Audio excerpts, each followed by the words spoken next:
믿음이 흔들릴 때, 믿음이 흔들릴 때라는 제목으로 오늘 하나님 말씀 나누도록 하겠습니다. 주일 아침 제가 영유아부 예배를 준비하고 있었습니다. 어느 한 친구가 예배 시간보다 1시간 일찍 예배실에 들어왔습니다. 전 너무나도 반갑고 이 아이가 예뻐서 이 친구랑 약속을 하나 했어요. 예배가 끝난 후에 내가 너에게 변신 로봇 스티커를 주겠다. 이 친구가 기분이 너무 좋은 거예요. 그래서 예배를 열심히 드리는 겁니다. 너무 예뻤어요. 그런데 이 친구가 제가 시작 기도를 끝내니까 저한테 슬쩍 와서 전도사님 이제 스티커 주세요 라고 말해요. 제가 그래서 그래 예배 중이니까 끝나고 줄게 라고 돌려보냈습니다. 그리고 나서 잠시 뒤에 또 제가 또 찬양과 율동을 마친 후에 또 저한테 살짝 오는 거예요. 전도사님 스티커 주세요. 이 아이가 참 귀엽죠. 그런데 설교 또 헌금 순서가 끝날 때마다 저한테 계속 오는 거예요. 그리고 전도사님 이제 스티커를 주세요 라고 말하는 겁니다.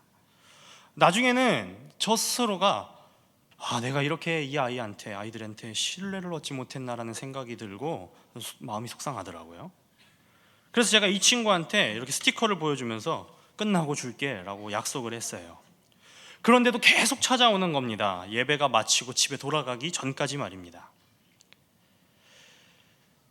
인간관계에서 의심은 조심스러워야 하는 겁니다. 의도치 않더라도 상대방의 기분을 상하게 만들 수도 있기 때문입니다. 더욱이 의심이 굳어지면 그 사람을 믿지 못하게 되는 불신에까지 이르게 됩니다. 그래서 사사건건 의심하는 사람들을 보면 썩 달갑지 않습니다. 이 사람이 정말 나를 믿지 못하나 라는 생각이 들기 때문입니다. 그렇다면 신앙생활에 있어서 의심은 어떻습니까? 우리의 믿음을 세차게 흔드는 하나님에 대한 의심 말입니다. 신구약 성경은 사람의 의심을 하나님께서 가장 싫어하시는 죄라고 말합니다. 시편 기자는 하나님의 일하심을 의심하는 이스라엘 백성들의 모습을 보며 사악하다고 말합니다. 의심은 하나님을 시험하는 겁니다. 하나님에 대한 의심은 불신앙을 낳는 것입니다. 의심 때문에 수많은 하나님의 백성들이 하나님을 떠나게 되었습니다. 그렇게 하나님과 또 그분의 일하심 그리고 그분의 아들이신 예수님을 의심하고 믿지 못했던 수많은 이들 중에서도 오늘 우리가 읽은 본문 말씀에 등장하는 예수님의 제자 이 도마는 그 중에 당연 대표일 것입니다. 저는 의심의 대명사라고 불러도 될 것 같아요. 성경 속의 도마는 그만큼 우리에게 의심하는 사람으로 기억됩니다. 제가 어린 시절 다니던 교회는 지방에 있는 교회 중에서도 주일학교가 꽤 부흥한 교회였습니다. 각 부서마다 한 150명 정도 넘었던 것 같아요. 마침 그때 유초등부에 새로운 전도사님이 부임하셔서 새로 반 개편을 했습니다. 총 6학년이니까 2반씩 해서 12반을 만들었는데 이 전도사님께서 선생님들과 상의한 후에 이 12개 반을 예수님의 제자 이름으로 명명하자라고 그러시더군요. 물론 우리가 우려하듯이 가룟 유다반은 없었습니다. 하지만 문제는 제가 도마반에 편성이 되었다는 겁니다. 저는 인정할 수가 없었어요. 솔직히 저 정도면 베드로반은 아니더라도 야고보, 요한급은 되지 않겠습니까? 물론 이제 와서 제가 솔직하게 고백하자면 사실 안드레반 선생님이 좀 예뻤어요. 물론 도마반 선생님은 마음씨가 예뻤습니다. 그래서 저는 안드레 친구들이 부러웠습니다. 이때부터였을까요? 저는 삐뚤어지기 시작했습니다. 도마처럼 의심하기 시작했어요. 분명 내가 안드레 반에 들지 못한 것은 이 교회의 거대한 권력이 작용한 것이 틀림이 없을 거다라는 의심이 들었습니다. 이후 제가 이렇게 회의적인 사람이 되었습니다. 의심하는 사람들을 보면 도마 같다라는 이야기를 많이 합니다. 궁금합니다. 어쩌다 예수님의 12제자 중에 한 사람인 도마가 이렇게 길고 긴 기독교 역사 속에서 오랜 시간 동안 의심의 대명사로 불리게 되었을까요? 25절 말씀입니다.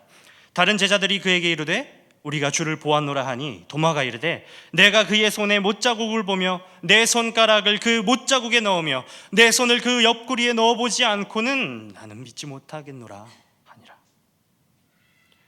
도마는 예수님께서 이전에 우리에게 약속하신 것처럼 부활하셨다라는 제자들의 증언을 믿지 않았습니다. 예수님의 부활을 전한 막달라 마리아의 증언 역시 믿지 않았습니다. 그는 제자들 앞에서 내가 예수님의 그 못 박힌 손을 보고 만지지 않고서는 나는 믿을 수 없다고 말했습니다. 도마는 예수님의 제자들과 마리아를 의심한 것입니다. 아니요, 도마는 예수님의 부활을 의심한 것입니다. 의심은 불신앙을 의미합니다. 스승을 믿지 못하는 제자를 감히 제자라고 할 수 있겠습니까? 스승도 일반적인 스승입니까? 도마의 스승은 이 땅에 오신 하나님 예수 그리스도 아니십니까? 예수님이 이 땅 가운데 계실 때에 그렇게도 약속하셨고 제발 믿으라 말씀하신 부활을 의심하다뇨. 이것만큼 패역하고 사악한 죄가 또 어디 있습니까? 그래서일까요? 예수님의 제자 사도 요한은 그의 복음서에서 도마의 신상을 독자들에게 자세하게 밝히고 있습니다. 왜 그럴까요? 디두모, 쌍둥이라고 부릅니다. 쌍둥이라 불리는 도마를 너희들도 알지 않느냐? 너희들은 이 몹쓸 사람처럼 되지 말아라. 너희들은 결코 의심하지 말라. 불신하지 말라라는 목적으로 요한은 기록한 것일까요? 만약 요한이 그런 이유로 이 복음서를 기록하였다면 도마반 출신으로서 사도 요한에게 조금 섭섭합니다. 왜냐하면 예수님을 의심한 사람은 도마만이 아니었기 때문입니다. 우리 성경 한 절만 찾아볼까요? 마가복음 16장입니다. 마가복음 16장 10절부터 11절까지 말씀입니다. 우리 함께 찾아봅시다. 수요 예배니까요.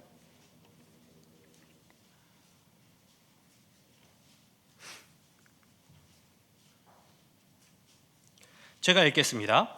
마리아가 가서 예수와 함께 하던 사람들이 슬퍼하며 울고 있는 중에 이 일을 알림해 그들은 예수께서 살아나셨다는 것과 마리아에게 보이셨다는 것을 듣고도 믿지 아니하니라. 예수님의 제자들 역시 부활하신 예수님을 전하는 마리아의 이야기를 믿지 않았습니다. 그리고 그들은 자신들이 은거지로 삼았던 집에 숨어 있었습니다. 그리고 문을 닫아 놓았습니다. 이제 자신들을 지켜줄 예수님은 무덤에 들어가셨기 때문입니다. 제자들은 자신을 찾으러 다니는 문 밖에 성난 유대인들이 너무나도 두려웠습니다.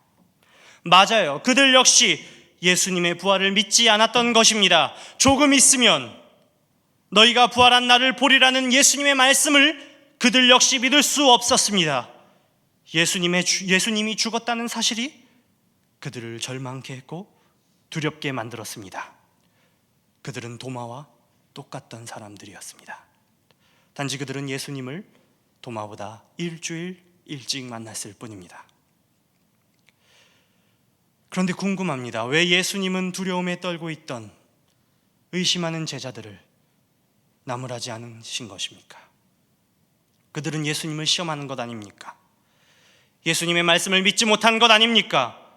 아니, 예수님이 부활하셔서 그들 가운데 서서 계신 것, 그 존재 자체를 부정한 것 아닙니까? 이보다 더 큰 죄가 어디 있습니까?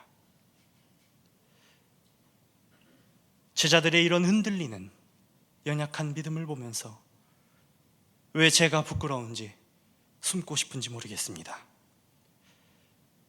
날마다 예수님 찾아오셔서 우리 인생 가운데에 함께 하시며 일을 행하시는데 내가 그것을 매일같이 경험하지만 뒤돌아서면 내 삶에 예수님이 없는 것처럼 행동하고 두려움 때문에 문을 닫고 숨어버리고 예수님께서 하신 약속들을 잊어버리고 하나님이 정말 계신 것입니까? 의심하고 있는 우리의 모습이 아닙니까? 찰싹거리는 파도를 보고 마음이 약해져 아무것도 못하고 숨어버리는 겁쟁이지 않습니까? 그래서 더 궁금합니다. 요한은 왜 도마만을 콕 집어서 그의 의심에 대해 기록한 것일까요? 의심을 하더라도 다른 제자들처럼 속으로 생각해야지 버릇없게 대놓고 큰 소리로 떠들어서일까요? 아니면 개인적인 감정이라도 있었던 것일까요? 이 의문에 대한 답은 도마가 어떤 사람이었는지 우리가 확인하면 알 수 있을 것 같습니다. 요한복음 11장 16절을 찾아봅시다.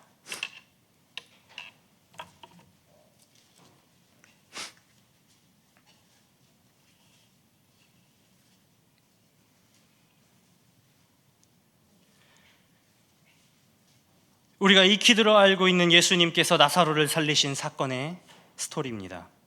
여기서 처음으로 성경은 도마에 대해서 증언합니다. 도마는 유대 땅 베다니로 죽은 나사로를 만나러 가시는 예수님을 따라 우리도 주와 함께 죽으러 가자 말합니다. 그 이유는 8절에 쓰여 있습니다. 당시 유대 땅의 유대인들은 예수님과 제자들을 돌로 치어 죽이려 했습니다. 그들의 위협에서 겨우 빠져나왔는데 다시 그 위험한 곳으로 들어가려는 예수님을 보면서 도마는 이제 예수님께서 죽으러 가시는구나 생각했고, 그렇다면 나도 예수님을 따라 죽겠습니다라고 고백한 것입니다. 도마는 이처럼 예수님을 따라 죽고자 했던 충성스러운 사람이었습니다. 어떤 위협에도 불구하고 한순간도 예수님과 떨어져 있고 싶어하지 않을 만큼 예수님을 사랑한 사람이었습니다. 그래서 그는 예수님이 죽었다는 사실이 다른 사람들보다 더 절망스러웠을 것입니다.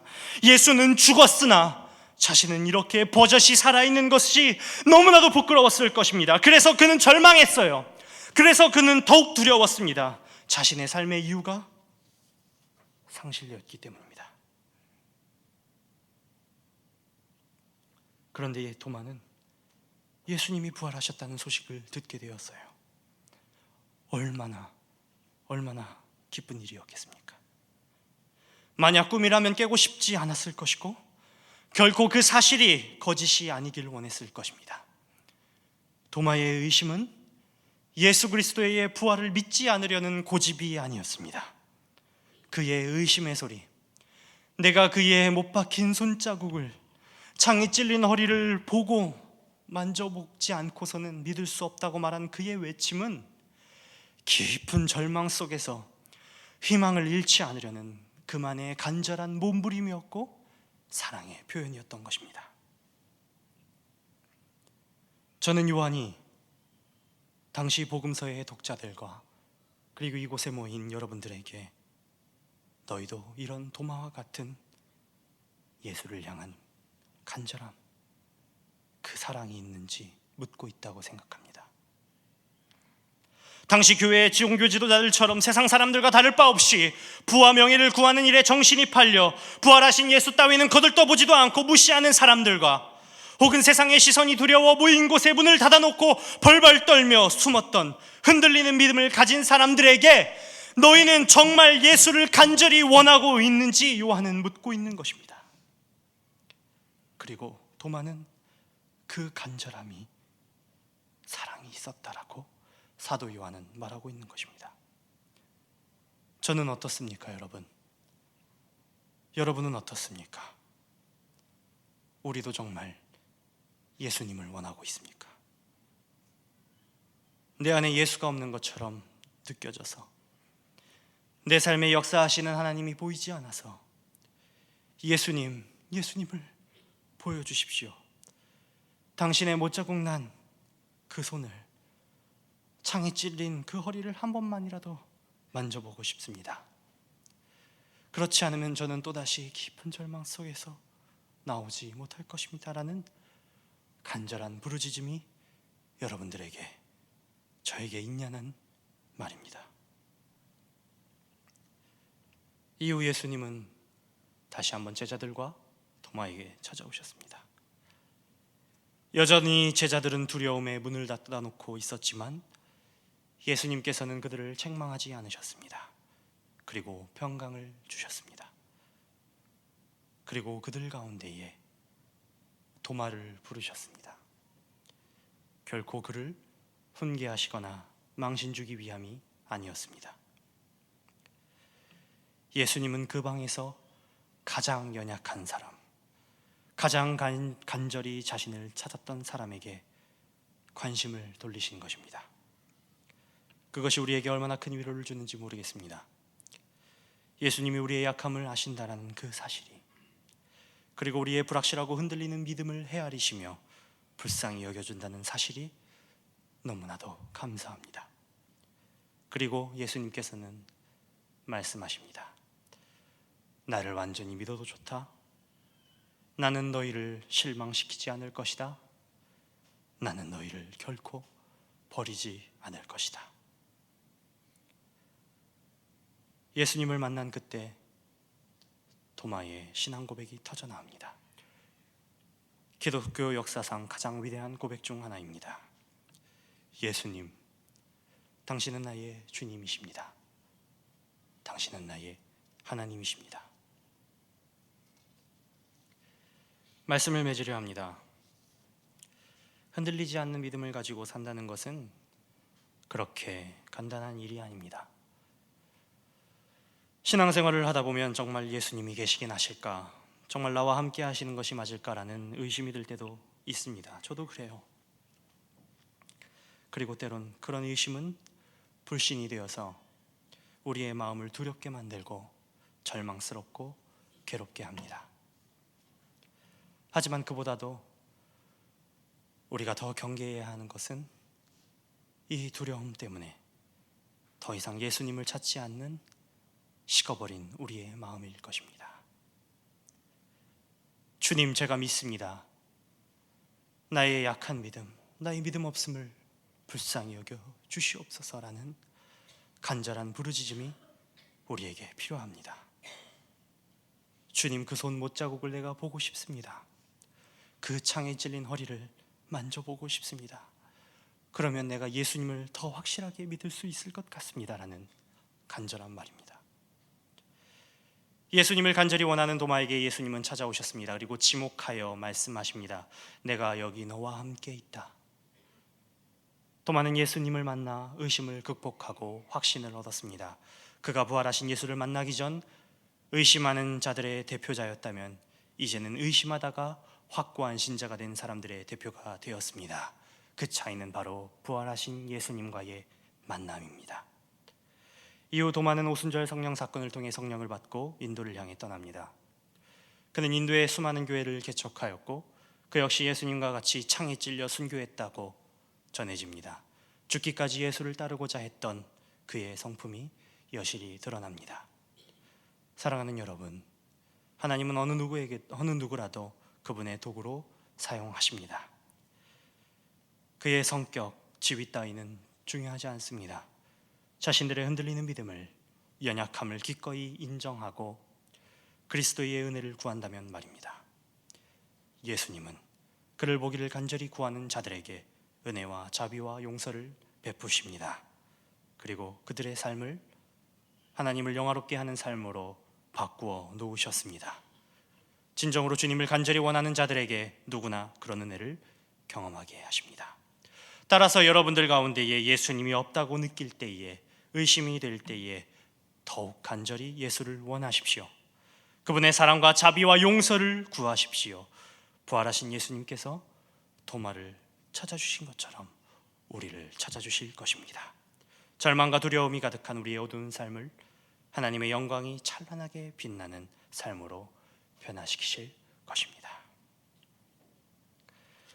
우리 찬양 한 절하고 기도하도록 하겠습니다.